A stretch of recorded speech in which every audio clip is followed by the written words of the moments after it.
এই দেখুন বন্ধুরা, আমার ছাদ বাগানের কিছু ইনকা গাঁদার চারা। দেখুন চারাগুলিতে কিন্তু এখন কুঁড়িয়ে চলে এসেছে এবং ফুলও ফুটেছে। ফুলগুলি কিন্তু খুব সুন্দর হয়েছে। আর এগুলি হচ্ছে সাদা গাঁদার চারা।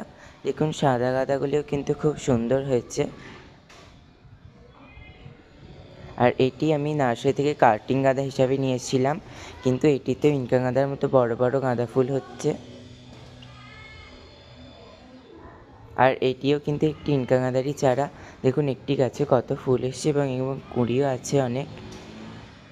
আর এটি কিন্তু আমি এবছর প্রথম করেছি। এই গাছটির নাম হচ্ছে ইমোশন এবং গাছটির ফুলগুলো দেখুন গাঢ় গোলাপি রঙের, কী সুন্দর। আর এটি কিন্তু ক্যালেন্ডুলা ফুলের গাছ। গাছটিতে কিন্তু কুঁড়িয়ে চলে এসেছে, ফুল ফুটলে কিন্তু আপনাদের অবশ্যই শেয়ার করব। আর এটি হচ্ছে পিটুনিয়া ফুলের গাছ। দেখুন